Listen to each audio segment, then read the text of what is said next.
केवल कुछ लोगों की नियुक्ति करने का एग्जामिनेशन नहीं है। यह सही है कि 30 लाख लोग इस आशा के साथ इस परीक्षा में शामिल हुए कि उन्हें नौकरी मिलेगी, लेकिन यह भी तय था कि इन 30 लाख लोगों को नौकरी नहीं मिलने वाली। नौकरियां अपने पद के हिसाब से मिलने वाली थी, लेकिन इन 30 लाख लोगों का भरोसा बहुत इंपॉर्टेंट था कि उन सबको ये लगे। बहुत तरह के ग्लिचेस दिखाई देते हैं, सर्वर क्रैश होते हैं, स्क्रीनें फ्रीज हो जा रही हैं, माउस काम नहीं कर रहे हैं, कंप्यूटर जो हैं वो खराब हो जा रहे हैं, सेंटर ऐसी जगहों पर हैं जहां पर पहुंचना बहुत मुश्किल है, इन सेंटर्स में सुविधाओं का अभाव है, पीने का पानी नहीं है, रखने के लिए बैग इत्यादि होता है उसे रखने की जगह नहीं है।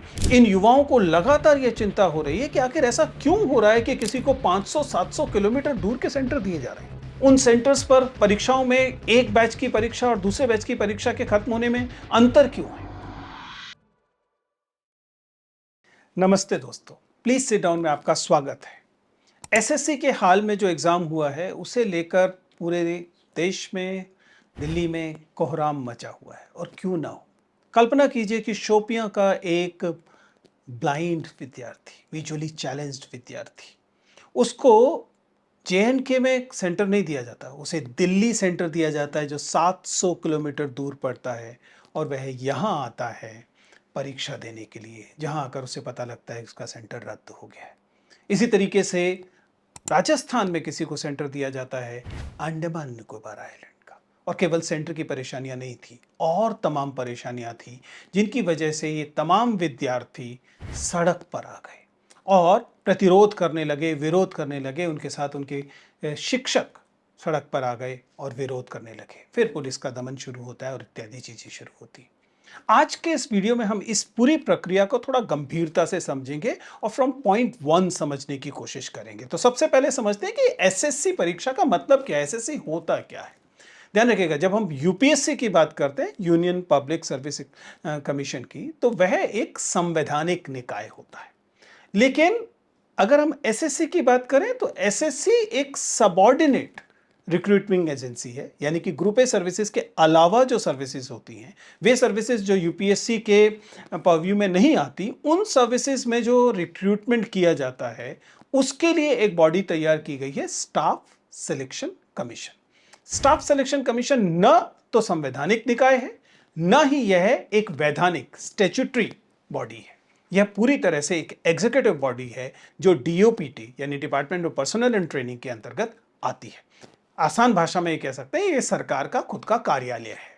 सरकार इस कार्यालय के तहत अपने लिए सबऑर्डिनेट सर्विसेज को नियुक्त करती है। फिर कंट्रोवर्सी क्या है 2025 में लेकर, 2025 की परीक्षा को लेकर फेज 13 का परीक्षा, फेज 13 की परीक्षा मुख्यतः जो ग्रुप डी और नीचे की सर्विसेज हैं उनकी परीक्षा थी, और इस परीक्षा में करोड़ों लोग अप्लाई करते हैं। जहाँ तक मुझे याद है 30 लाख की फिगर है कि 30 लाख लोग इस कैंडिडेट रहे हैं इस परीक्षा के लिए 2025 के लिए, और वहाँ पर आपको यह परेशानियाँ देखने को मिली हैं।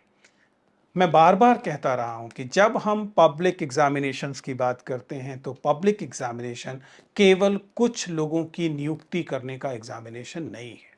यह सही है कि 30 लाख लोग इस आशा के साथ इस परीक्षा में शामिल हुए कि उन्हें नौकरी मिलेगी, लेकिन यह भी तय था कि इन 30 लाख लोगों को नौकरी नहीं मिलने वाली। नौकरियां अपने पद के हिसाब से मिलने वाली थी, लेकिन इन 30 लाख लोगों का भरोसा बहुत इंपॉर्टेंट था कि उन सबको ये लगे, तमाम 30 लाख लोगों को यह लगे कि उन्हें फेयर चांस मिला था। उन्होंने पूरी ईमानदारी से परीक्षा दी थी और परीक्षा ईमानदारी से हुई थी। उसमें जिसने अच्छा परफॉर्म किया उसे नौकरी मिल गई, बाकी को नहीं मिली। लेकिन हुआ क्या? हुआ ये कि इन 30 लाख में से अधिकांश लोगों को यह लगा कि उन्हें फेयर चांस नहीं मिला है। यह कानूनी के स्तर पर भी डरावनी बात है, और ये डेमोक्रेसी के लिए भी डरावनी बात है। जैसा मैंने कहा कि एसएससी एक विधायी निकाय नहीं है, जबकि सच्चाई यह है कि एक के बाद एक समिति ने यह सिफारिश की है। मसलन जो संसदीय स्थायी समिति है पर्सनल एंड ट्रेनिंग को लेकर, उसने बाकायदा ये सिफारिश की थी कि एसएससी को वैधानिक दर्जा मिलना चाहिए, ताकि एसएससी जो है वह एक स्वतंत्र निकाय की तरह काम कर सके और ज़्यादा जिम्मेदारी से काम कर सके, और उसकी जिम्मेदारी, उसकी जवाबदेही तय की जा सके। पहली बार नहीं हो रहा है। 1975 में जब पहले अधीनस्थ सेवा आयोग का गठन किया गया था, 1977 में ये कर्मचारी चयन आयोग यानी कि स्टाफ सिलेक्शन कमीशन बन जाता है, तब से लगातार एक के बाद एक समिति इस बात की सिफारिश करती रही है कि एसएससी को एक एग्जीक्यूटिव बॉडी होने की बजाय दरअसल एक विधायी, एक स्टैट्यूटरी बॉडी होना चाहिए। परिणाम यह होता है कि ये जो बॉडी है, यह जिस तरीके से परीक्षा करती है, और चूंकि परीक्षार्थियों की संख्या लगातार बढ़ती जा रही है, तो इसको लेकर संदेह पैदा होने लगे हैं। पहले ये परीक्षा जो है वो ओएमआर शीट के हिसाब से ऑफलाइन तरीके से होती थी, बाद में ये परीक्षा ऑनलाइन तरीके से होने लगी, और ऑनलाइन परीक्षा के लिए अलग अलग बाहरी एजेंसियों को इसमें शामिल किया जाता था, और पहले टीसीएस इस परीक्षा को कर रहा था, और इस बार टीसीएस की बजाय एक अन्य एजेंसी को यह परीक्षा दी गई, क्योंकि उस एजेंसी ने टेंडर में जो राशि भरी थी वह टीसीएस द्वारा भरी गई राशि का लगभग 2/3 थी। अब इसका परिणाम क्या हुआ? बहुत तरह के ग्लिचेस दिखाई देते हैं, सर्वर क्रैश होते हैं, स्क्रीनें जो हैं वो फ्रीज हो जा रही हैं, माउस काम नहीं कर रहे हैं, कंप्यूटर जो हैं वो ख़राब हो जा रहे हैं, सेंटर ऐसी जगहों पर हैं जहां पर पहुंचना बहुत मुश्किल है, इन सेंटर्स में सुविधाओं का अभाव है, पीने का पानी नहीं है, रखने के लिए अपना जो सामान आपके पास बैग इत्यादि होता है उसे रखने की ज़रूरत जगह नहीं है। कुल मिलाकर लगातार आरोप ये लगे कि मिसमैनेजमेंट है, एक तरह का कि उथल पुथल मची हुई है। ये जिस एजेंसी जो परीक्षा करा रही है उस एजेंसी के पास परीक्षा करा सकने की क्षमता नहीं। ये एडुकेटी नाम की एक एजेंसी है जिसको ये जिम्मेदारी दी गई, और उससे पहले ये टीसीएस के पास जिम्मेदारी थी, और इसे लेकर बहुत सारे विद्यार्थी, हजारों विद्यार्थी फिर दिल्ली में प्रतिरोध के लिए उतरते हैं। अब हमें इसे समझने की कोशिश करनी है कि ये कैसे हैंडल किया जाना चाहिए। सबसे पहले तो इस समस्या के पूरे कलेवर को समझने की कोशिश कीजिए। यूपीएससी जैसी परीक्षा एक ऐसा निकाय कराता है जिस पर लोगों का भरोसा है। पहले एसएससी की परीक्षा में भी लोगों का थोड़ा बहुत भरोसा रहता था, लेकिन अब जबकि माना जाता है कि 4 से 5 करोड़ युवा हैं पूरे देश में जो उन परीक्षाओं की तैयारी करते हैं जो परीक्षाएं एसएससी या एसएससी की कोटि की परीक्षाएं, मसलन रेलवे रिक्रूटमेंट एग्जामिनेशन। अब चूंकि यह संख्या इतनी बड़ी है, इसलिए लगातार इन युवाओं के मन में यह संदेह रहता है वे जिस परीक्षा में अपीयर हो रहे हैं उसकी शुचिता बनी हुई है कि नहीं, कहीं पेपर लीक तो नहीं हो रहा, कहीं ऑनलाइन परीक्षा में ऐसा तो नहीं हो रहा कि कुछ लोगों को अतिरिक्त लाभ मिल रहा हो, अंदर ही अंदर उनको कुछ अधिक अंक दे दिए जा रहे हों, कहीं ऐसा तो नहीं कि परीक्षा की शुचिता के आधार पर मिलने वाली नौकरियां दरअसल भ्रष्टाचार या किसी अन्य वजह से ऐसे लोगों को मिल जा रही हैं जिन्हें ये मिलनी नहीं चाहिए थी, और उन लोगों से छिन जा रही हैं जिन्हें ये मिलनी चाहिए थी।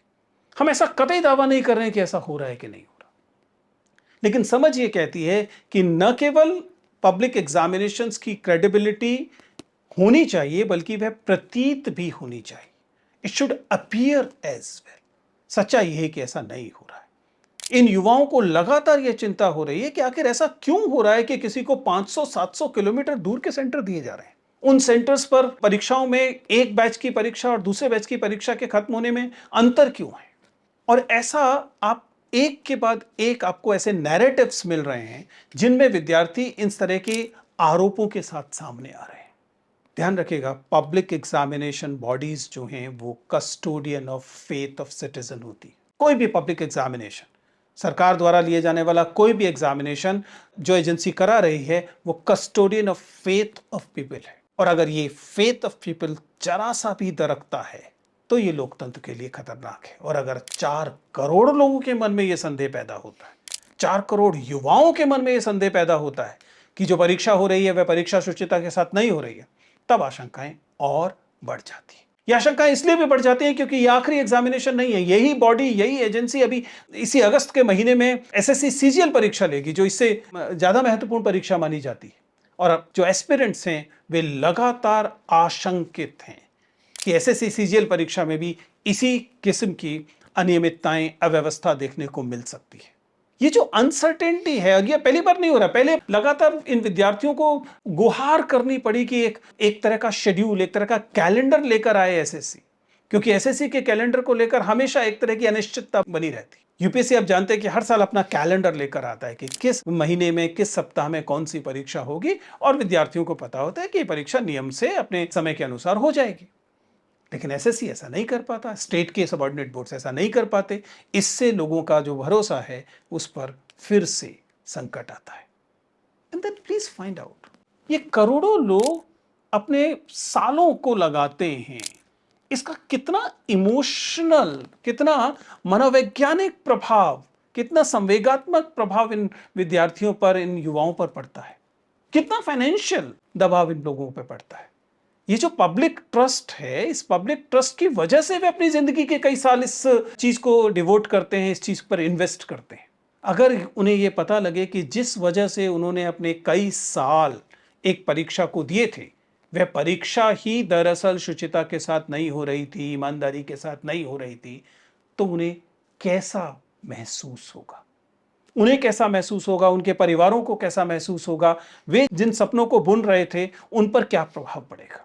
और एक के बाद एक आपको ऐसे नैरेटिव्स इन विद्यार्थियों द्वारा सुनाए जा रहे हैं, आपको आपके विद्यार्थी बता रहे हैं कि क्या क्या परेशानियां हो रही हैं। अब सवाल है कि अगर आप एक ऐसे विद्यार्थी हैं, अगर आप एसएससी एग्जामिनेशन की तैयारी कर रहे विद्यार्थी हैं, या किसी स्टेट के सबऑर्डिनेट सर्विसेज की तैयारी कर रहे विद्यार्थी हैं, तो आपके लिए इस तमाम जो हल्ला गुल्ला हो रहा है, जो तमाम विवाद हो रहा है, उसमें सीखने की चीज क्या है?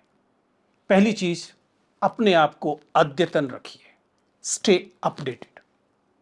जहां से भी जो सूचनाएं मिलती हैं, एसएससी की वेबसाइट से मिल रही हैं, स्थानीय राज्यों के सबऑर्डिनेट बोर्ड्स की विज्ञप्तियां हैं उनसे मिल रही हैं, उन सब से अपने आप को अपडेटेड रखिए। अफवाहों पर कान मत दीजिए। सिर्फ इसलिए किसी चीज को मत मान लीजिए क्योंकि वह व्हाट्सएप पर आपके पास पहुंच रही है, उसे जांचिए। लेकिन अपनी तैयारी को अद्यतन रखिए, जिसका मतलब है कि अपने आप को स्मार्टली तैयार करना है। मॉक टेस्ट देते रहिए और यह जानने की कोशिश करिए कि अगर कोई प्रश्न, मान लीजिए आपको दिखाई देता है कि वह प्रश्न गलत है, तो उस पर कितना समय लगाना है। क्योंकि आप जानते हैं कि एक पूरी की पूरी प्रक्रिया है। जब एक बार पूरा प्रश्न पत्र हो जाता है, जब एग्जाम हो जाता है, उसके अगले सप्ताह में आप देखते हैं कि नहीं, उसमें तो 5 प्रश्न गलत थे। अब हो सकता है वो उस 5 प्रश्न के अंक सबको देने का नियम आ जाए, लेकिन आपने उसमें जो समय लगाया वो वेस्ट होगा। इसलिए मॉक टेस्ट देते रहिए और टाइम मैनेजमेंट जो है उस पर ध्यान रखिए कि किस प्रश्न को कितना समय देना है, क्योंकि कभी कभी प्रश्न गलत हो सकते हैं।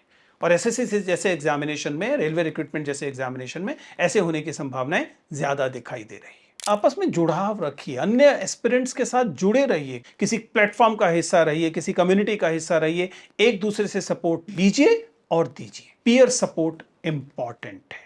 इसी तरीके से एसएससी के या इस तरह की परीक्षाओं की जो बॉडीज हैं, उनकी जो ऑफिशियल रिस्पॉन्सेज हैं, उन पर भी ध्यान दीजिए।